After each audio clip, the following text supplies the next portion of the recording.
All-wheel drives. That's what they all Rain, say. snow. I need my notes here. We're live. Ricky, did you start the show already? Yeah, we're live. Sorry, I thought I did In that. 16 seconds. My bad. No, we're ready, guys. We're ready. All right, here we go. Wow, look at that. Everything is coming together here. All right, welcome to the show, everybody. We are here, Rise Up. We got the full team in the house. We got Ricky, Desena. Say hello. Hello. Naria, Gorder. Say hello. Morning. And Iris Vojtovic. Say hello. Good morning, everybody. All right, we are excited for the show today. So let me introduce the show. We are Rise Up, where we talk about responsibility, integrity, service, and empathy in action. And I like to say rising up out of our ignorance of what's going on in the world and the difference that we can make right in our own backyard. We've got some different topics, a lot of them around the pandemic and some of the challenges that we're overcoming together in our community, our nation, and world. So to start us off, we've got Ricky with our story on vaccines. Right. So there we go. So this week I wanted to bring attention to something that was going on in India, but that is possibly affecting all of us today. So if you haven't heard, India is facing a COVID crisis. There recently has been a huge spike in COVID cases that kind of resulted from what I saw was a lot of carelessness from the government side in protecting its citizens and being too quick to allow Indian citizens to basically go back to normalcy. So what essentially happened is India came out with a vaccine. They quickly became one of the biggest producers of the COVID vaccines in the world. They're easily producing enough vaccines for most of the world. Countries like the UK, most underdeveloped countries like Africa, South America, they're all receiving their vaccines from India. And so because of that, there's the sense of like safety that were coming from Indian citizens and even the government. We thought, we have the vaccines and we're sending it out to local cities and towns for the Indian citizens to take. And so because of that, they opened up all the stores. You saw people going to political rallies. You saw people going out to concerts, sports games. And so this was immediately hit by like this huge spike of COVID.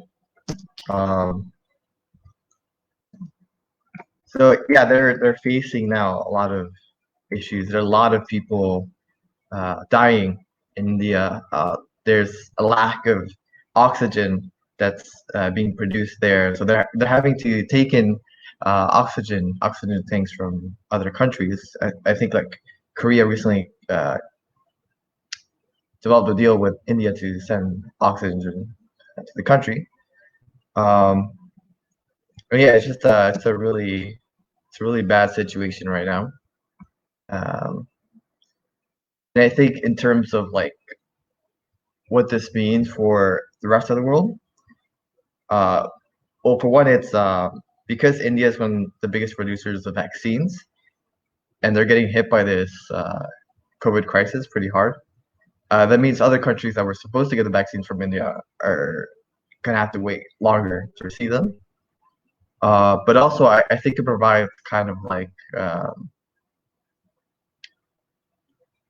an awareness of like what happens when you get complacent.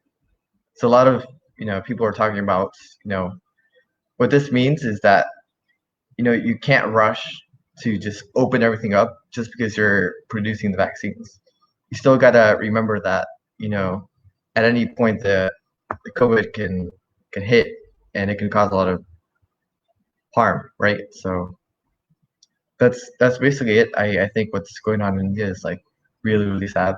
There are, people dying on the streets. There's not enough burial mounds to give funerals to the people that are dying either. And so yeah, I would say, just follow what's going on in India and try to help as much as you can.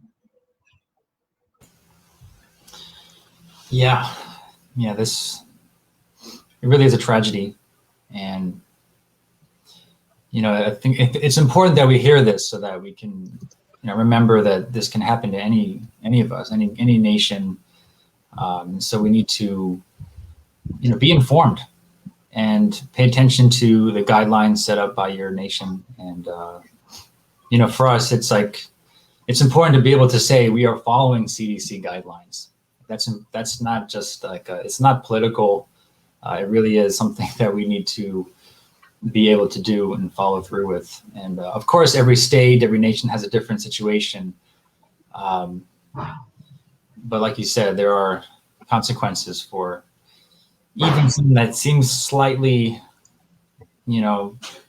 hopeful, right, with the vaccines. But the reality is, even CDC guidelines say even if you have a vaccine, you still have to follow social distancing, masks, because you can still spread it even if you're not contracting it yourself. So it's having awareness not just about you, but about the people around you. But is there anything being done today for India, and or are we basically just learning our lesson now and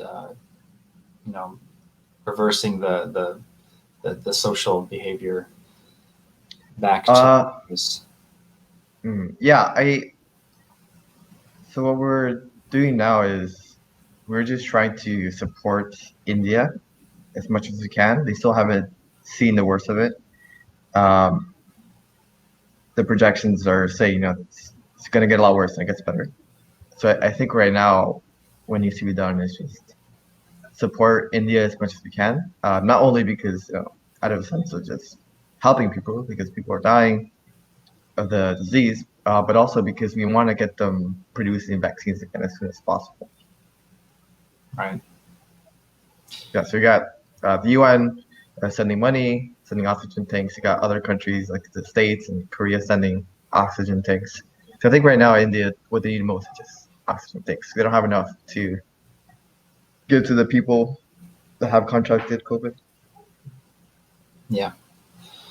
Yeah, it reminds me of it's sad because it reminds me of back in the US in the early stages where we needed those oxygen tanks and respirators and things like this, and it's not simple to also kind of understand how much do you really need, and it's all these economic questions, and it's a lot of pressure that our civic leaders are under. So we need to do our best to support out and help out. Any other comments or any thoughts about it? Yeah, I think just what you said, Miilhan, that it's not simple. No matter how simple it might be, like India, they don't have oxygen tanks. Okay, simple. Everybody send some over. It's a lot more complicated than everybody thinks, just like you were saying, for economic and other reasons why these things can't happen. Or nations just don't have good relations. It could be anything. So yeah, again, keeping that in mind when people have a certain resentment or don't educate themselves enough on what's going on. Yeah, just knowing more before you react on the decisions of our leaders, So yeah, again, it's not that nothing is ever that simple on such a large scale, unfortunately. Yeah. Naria? Yeah, it was interesting to learn that India supplies like quite a large majority of the vaccines for the rest of the world, and it's kind of counterintuitive. You would think that the country that produces a vaccine would have their people vaccinated, but not necessarily. So And then, like you mentioned, this problem of like having their people not vaccinated, and now there's another upsurge of the COVID happening again. You mentioned like this might be affecting our other countries, but it already is, with the fact that we have to send them oxygen tanks now to help their people who have contracted COVID. So if it would have been, like, I guess you would say, like, nipped at the bud, if they were able to have the vaccine ahead of, from the start, then it wouldn't have led up to this in a way. But then again, it could be many other factors. I'm not a pandemic specialist, so. Well, I didn't even think about that point so much, but that's right. Yeah, the fact that if we were more connected as a world, then we can move a little more naturally, more smoothly. When if there's any one country in this world that needs help, then we would supply that help a little more readily. But for now, we still have a lot of different economic, political kind of hurdles to or hoops to jump through. So I'm hopeful.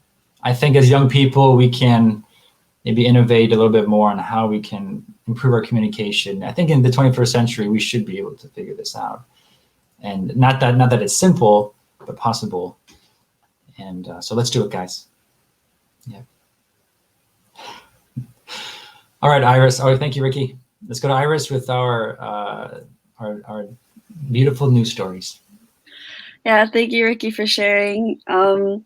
Yeah, so my sort of good news segment is all the innovative ways that people have been able to still do good despite the pandemic and still find even some nice moments within it and good realization. So the first story I have is from Memphis, Tennessee, about Tabitha Mcguire, who began at the beginning of the pandemic making masks for her daughter, who is a social worker, and then eventually making a ton to give away to homeless people or people in need wherever she goes.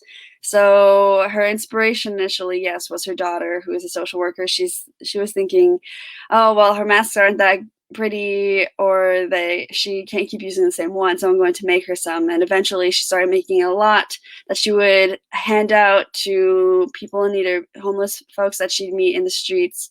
And she even started adding on to the masks by putting goodie bags with them, like hand sanitizer and gloves and stuff like that.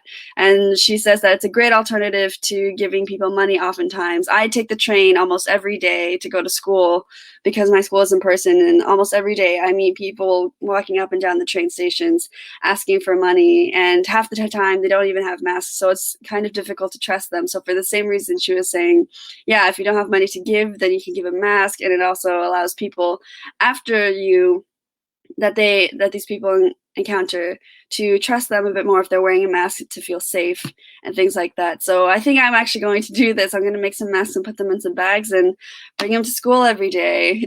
And yeah, so that's the first story. The second one is food and social justice related. So coming from South Philadelphia, we have Benjamin Miller and Christina Martinez, who own the South Philly Barbacoa restaurant.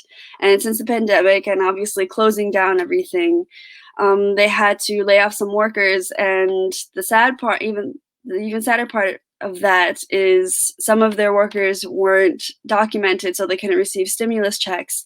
So because of that, they thought, okay, we need to find a way to not only help our community who is going hungry, but also help our community who needs money. So they came up with the People's Kitchen Project. And each quarter, they have different chefs coming in from different restaurants who they pay and to cook 200 to 300 meals a day.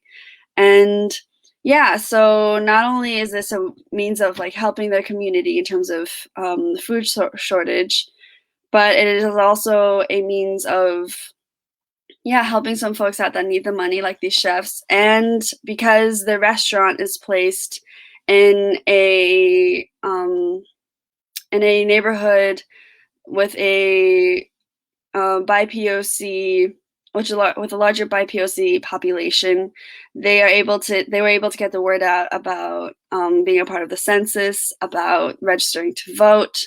And so that's what makes the new system for the People's Kitchen Project a food and social justice organization. So yeah, if you want to help them out because they are looking for sustainable donors, you can click on the link.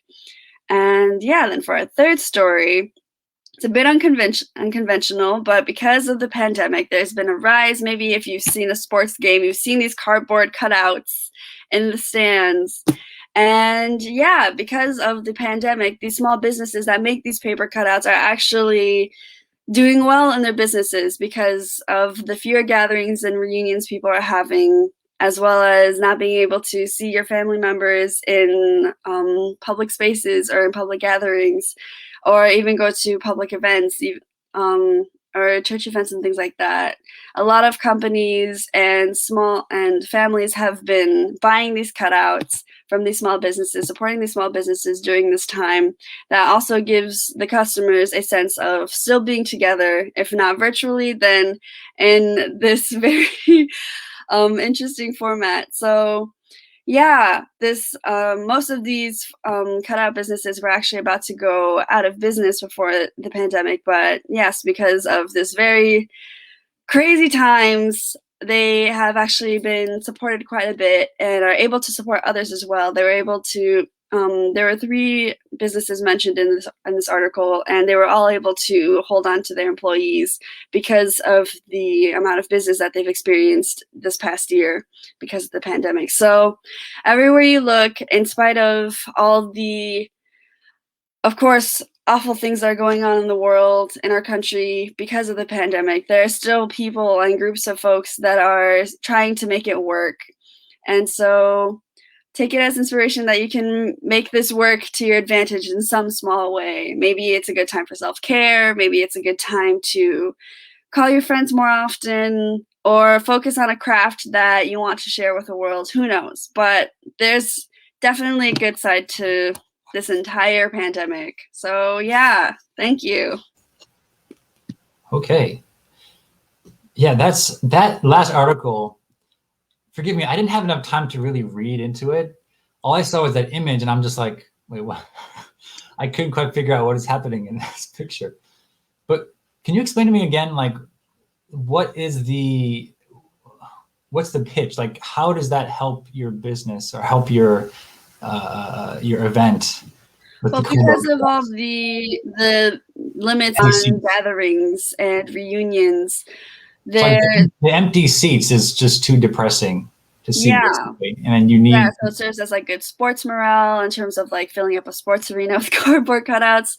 It also sells seats. Like people be like, okay, since I can't physically go there, I'm going to like buy a cardboard cutout reservation, whatever, and take a picture of myself, send it to the team, and then they'll set it up there or whatever. Or if you've seen this, you take a picture of yourself. Yeah. And you put it on a face of like a Guess Who like cutout sticking up in the stands. Okay. Mm-hmm. Or if you're having a big family reunion, there's a picture of a family who there's only half the family there in person, but then the other half was like on a huge like life-size cardboard cutout, and it looked pretty great actually. I thought it was all of them together, and then I looked closely, it's like, oh, okay, like that's cardboard, but it's pretty realistic. Or even for yard signs too, a lot of hospitals have been doing this in nursing homes where they say like heroes work here, you know. So that's that gives a lot of business too. But yeah, just how much, it's just all about how much these cardboard signs are able to give and inspire despite our current circumstances, you know. I'm seeing a lot of different interesting concepts being introduced here. One is, for example, we have these rallies of hope, right? And I think many of us have attended some of these with, UPF and Mother Moon's organizations. And what happens is you have a physical stadium, and then on a giant screen is basically a giant Zoom call where our faces are there live, and as if we're sitting there in a box seat watching the event happen, and we're able to react to it and everything. And I think that's kind of like on a different level than even what you're saying, having your face, static in a stadium versus like actually engaging with it. Now, of course, it may not feel the same as being there. However, I get so many benefits. I don't have to travel across the country. I can tell my kids, I'm going to Korea, and I literally walk across the hall and back to my office, dressed up and attending the event. And because they can see me, I do feel like I do need to kind of look presentable. And we can chat with each other as if we're kind of sitting next to each other at the event. And so what you're saying is kind of we're introducing a whole different kind of market for this experience, which again may not be the same as being there in person, of course, but it does allow for more of other things like time with family and some things that actually matter. So it's very hopeful, very hopeful. And I think maybe a big lesson here is not so much just what we've lost. Yes, we've lost a lot from the pandemic, but we're also gaining things too. And allowing different types of startups to happen. You think? Is that what you think?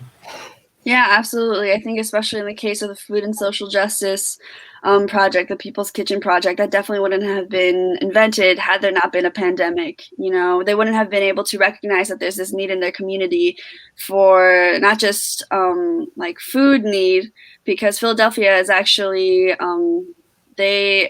I read some statistic in the article about how they are like one of the top cities in the nation that experience like families that like don't get enough food. I forget the proper name for the statistic, but anyway, yeah, so they wouldn't have been able to recognize that there's that need, as well as the need for that in their BIPOC community. There are a lot of undocumented people or people that don't know how to get the justice resources that they need to be a part of our nation in terms of huge decisions, or just being a part of our general population, So yeah, through recognizing these two needs and intersecting them through the People's Kitchen project, yeah, they definitely would have been a long shot to figure out how there not been a pandemic to be able to see that need. Exactly. Applying your creativity to make these solutions happen. Yeah, I believe human beings are incredibly adaptable creatures. We definitely, if you lay out the rules, then we'll find a way to get around them. Exactly. But I think you're onto something, Miilhan, with the when you mentioned the screens for the Rally of Hope that you've seen and participated in.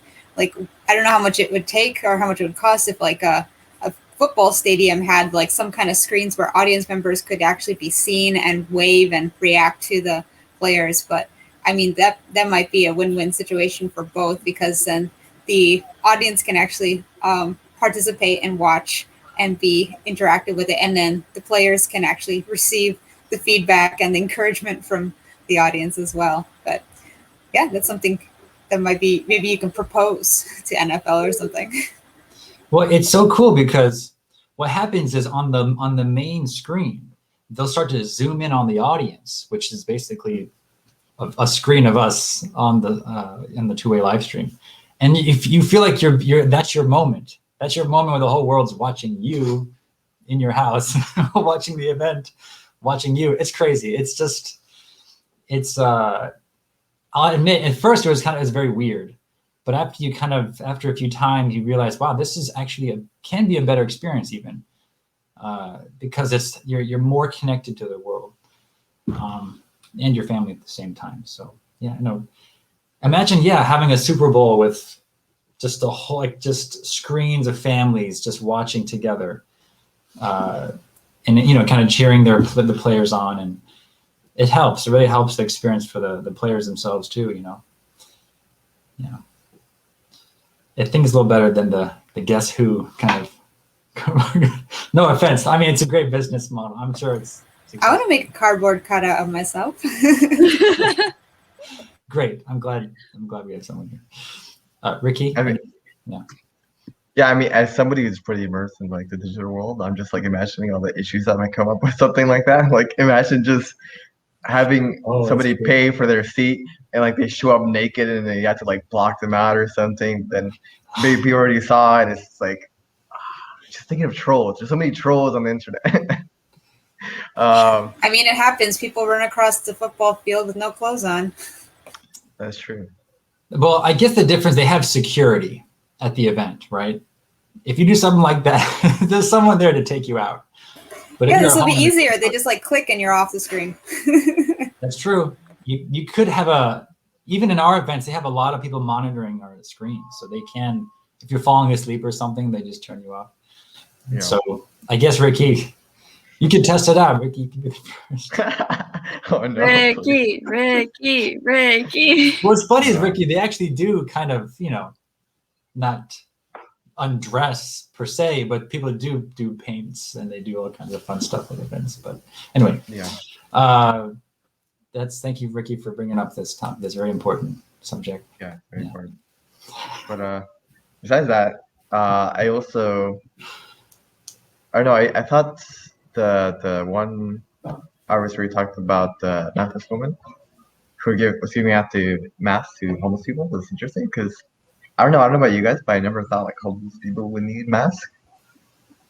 I mean, if I think about it more, I'm like, okay, yeah, no, that makes sense. Like, you need to go and get food or whatever, and they need masks to go into like restaurants to get food. But it's just like, I don't know, it just reminds me that homeless people are people too, and they have lives that need to be taken care of and protected.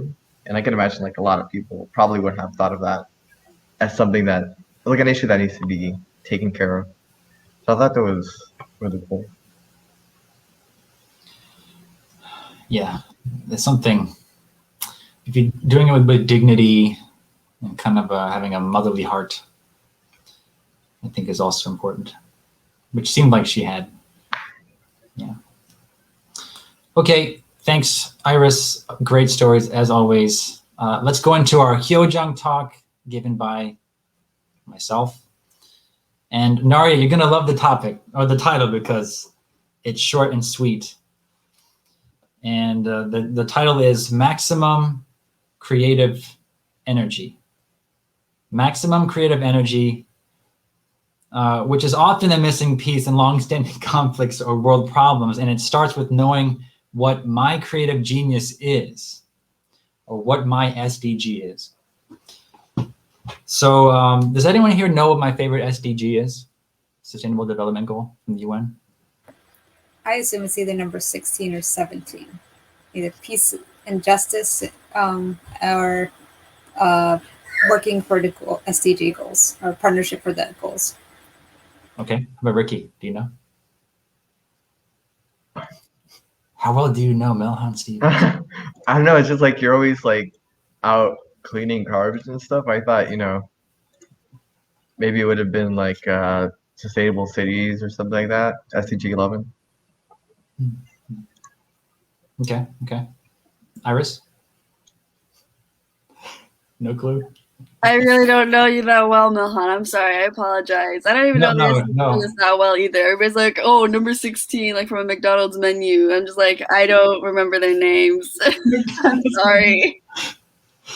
No apology necessary. Please. I just, it's just fun to ask. But no, Nari, of course, as always, she knows everyone and everything. In number 17, of course, partnership is, for me, I find my creative genius in partnerships, in seeing all the different players and their passions and stories and seeing how they might come together. And so we had, just to give an example here, we have, we interviewed Dr. Sung Ho Lee on Saturday, Narya and myself, we interviewed him. And when I first saw him, he presented on a different conference that I was watching. And I'm like, I gotta meet this guy. He is doing exactly something no one else is doing for such an important topic, such as, in this case, a peaceful Korea with the North and South. As you know, it's like a 70-year-old conflict, an intractable one, which is very hard to untangle and figure out. Even helping at all has been difficult. And so my topic is maximum creative energy.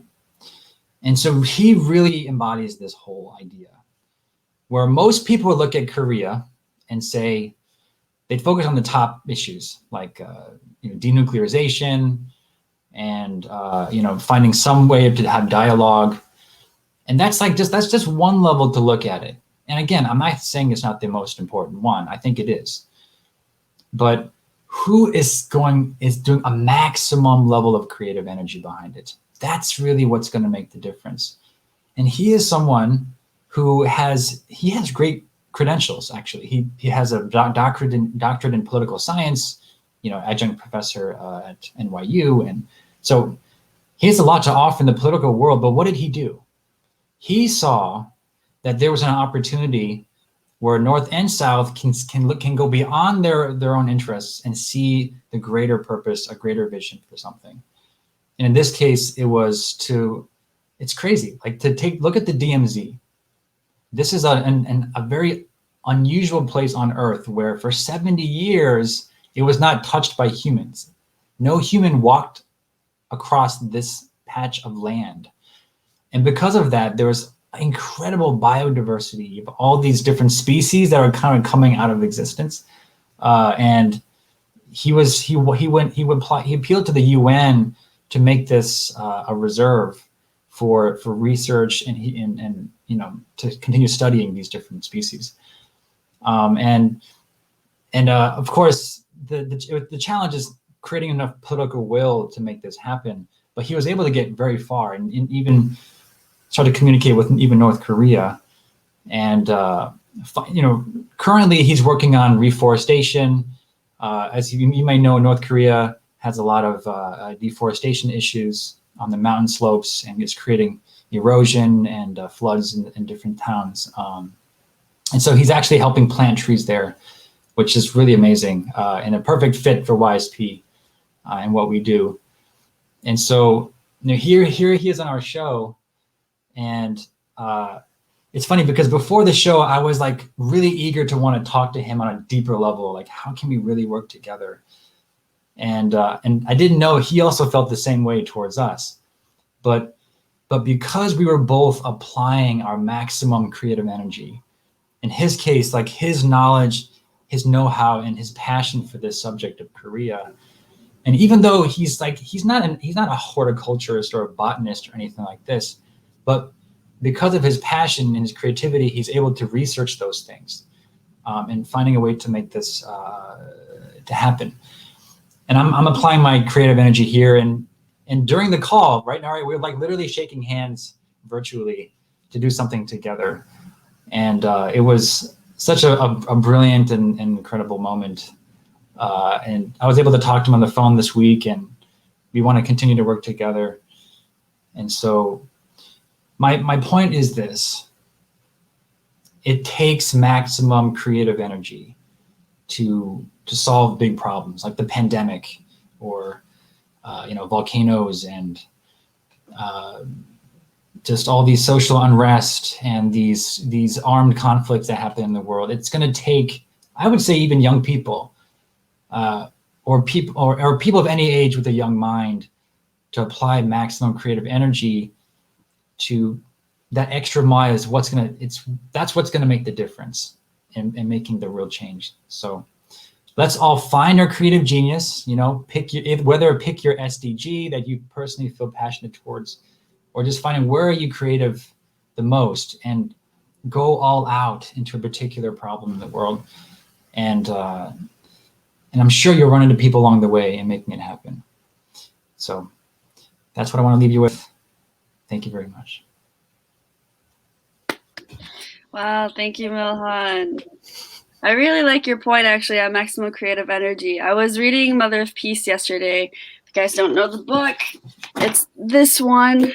I'll get your copy today on Amazon. Anyway, yeah, so I was reading it, and the author, Hakta Hamoon, she was saying how when she was initially building up the movement we know as today as family fed, or not the God's holy community, Holy Parents Holy Community. It started out with just mud huts for churches in Korea. And the members are like, okay, how are we supposed to be like this global movement when we don't even have a proper church? And she kept saying, her and her husband kept saying, we have to focus on like the larger dream, the larger vision that we have for the world, which is like world peace and unification. And if that means sacrificing some like nice buildings for mud huts right now, then so be it. And yeah, I think this just has the same vibe. Maximum creative energy is definitely like that. To bring the greatest vision to come to pass, you have to sacrifice the smaller things along the way, like your comfort or just other ideas that you want to work but won't work for now, you know. And in the case of this speaker, yeah, sacrificing the, I guess, current relations that Korea has. They might not be on the best terms now politically, but if there's a way to get that through planting trees and getting them to at least agree on taking care of their shared natural habitat, then that's one step towards the like greater unification, you know, if not through the political route, then through this nature route. So yeah, I definitely, I love that point. Maximum creative energy. It's definitely something I vibe with.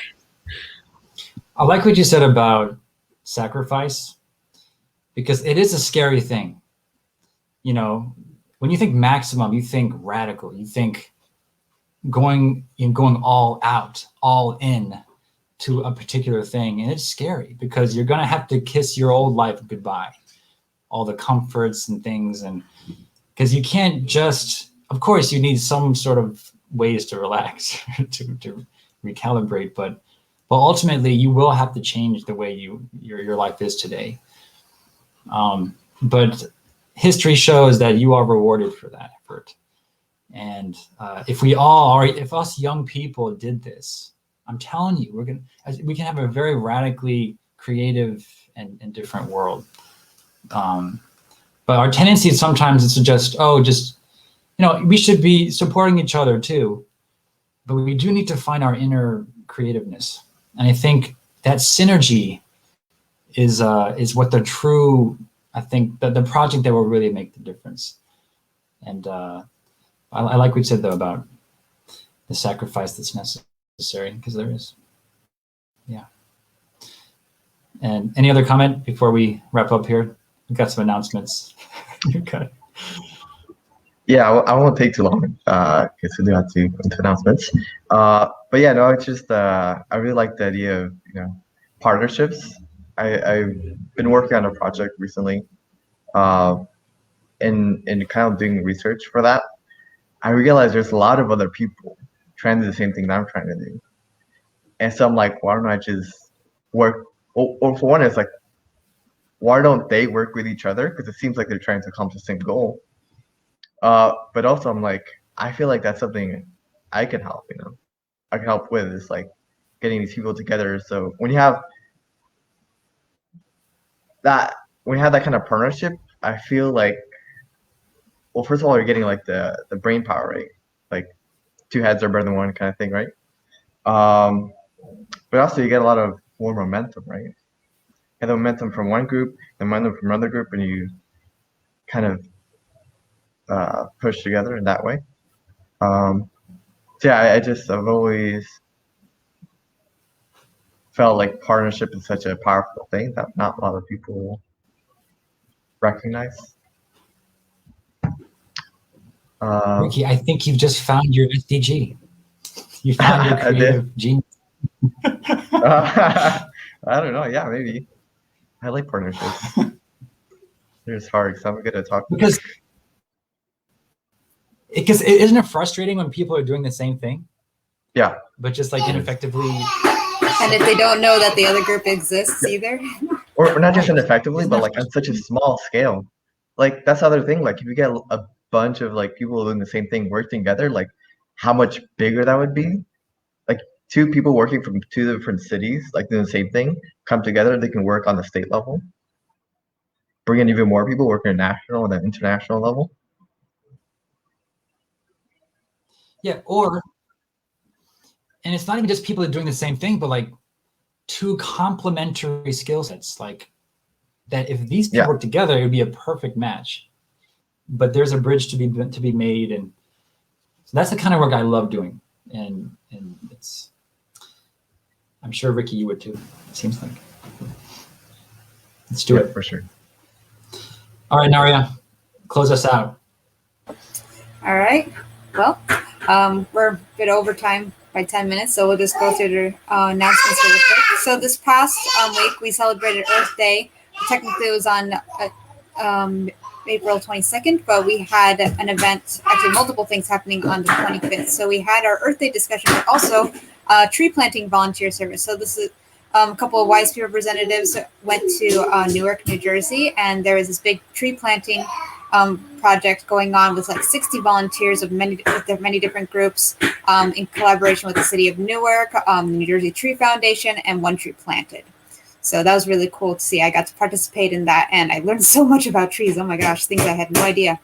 And also another group that same day was volunteering for Healing Meals, which creates homemade healthy meals for cancer patients and patients and their families. So volunteers wanted to be able to give back and support these families who might not be able to have access to healthy meals, or it's difficult to prepare meals. So yeah, we had representatives from YSP and also Y Service, which is the service group for YMCA. And upcoming, we have an event happening. So we have the New Jersey Synergy event. This is open to anyone in the nation, and you can. The theme is for the New Jersey waterways, like creative access and also ways to protect the waterways of New Jersey. So if you have an idea and you're from California, but it's like specific to New Jersey, you can totally enter this.